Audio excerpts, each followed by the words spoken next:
We have to develop children's literacy skills, obviously, in school, and because we also cover Africa and we work on looking at Africa as a whole school subject, I was thinking of some way to actually bring the literacy skills into what we were doing, and it seems an ideal opportunity to look at legends. I mean, as a Welsh school, we look at our Welsh curriculum, and to look at Welsh legends is a major part of the curriculum. And she's said to have built the castle in Hay in one night. Now, is that going to be an important fact, Madeleine, in our legend? That she built a castle in one night? So if we looked at legends from Timbuktu as well and compared them, it just seemed a really good idea to do that. Once, a long time ago, before the world was as it is today, before we had shops that sold us food, before we had cars to drive around in Africa, the people could eat the sky. Now, can you imagine eating the sky? The greatest challenge really was we know so many Welsh legends. And because Welsh legends often explain situations the children are aware of, when you look at a legend from Mali, it's why do they have that legend? What would have brought that about? And it's a challenge that's also become a strength of the project, because as we've done it, we've been able to say to children, well, this legend, they would be telling this story because their world is very different from ours. Then we thought about names for it and asked the children, and someone came up with telling tales, which was really appropriate.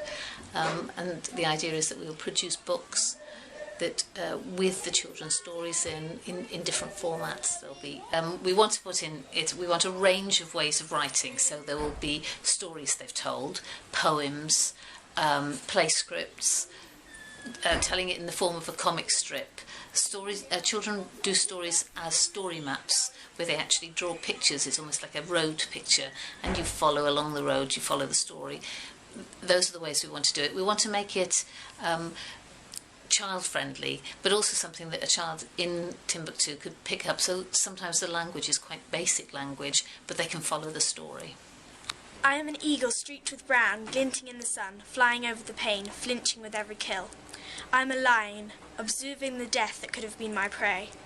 I am a girl, pinpricks of blood dripping from my injured knee. I was happiness washing over the people's hearts before the war came. I was a cow grazing the fields of gold and green. After the massacre, my home was burnt.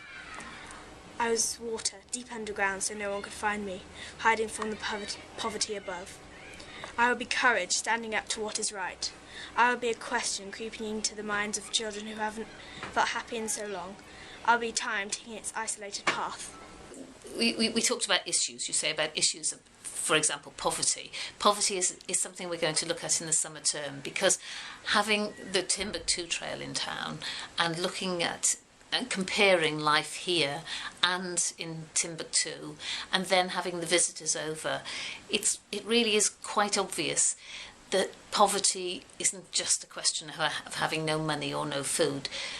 There are poverty which children feel that is not in Mali, is a poverty of skills. We've talked about a poverty of family life.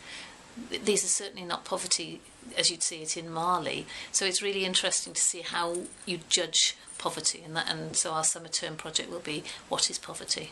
The children have loved it. At the moment I've got a bit of a problem, because we are going to put some of the children are going to be reading their poems at another event in the town, and they're also keen. They keep bringing me poems they've written at home and trying to explain how it links with Timbuktu, so they are really enjoying it. Having started this, we can see how much it's been a vehicle to encourage children to write, and I'd hate to think that this would be the end of it. Having produced the book, there are so many other opportunities. It would be really nice to actually get stories from Timbuktu, and when we send these stories over, if stories came back and we could identify with them, and perhaps this would be a really good way to build up a project of what do they need to write stories? You know, is there a shortage of writing materials? What could we do to help? How could we make contact? So there are lots and lots of opportunities, and I think the children would really appreciate that.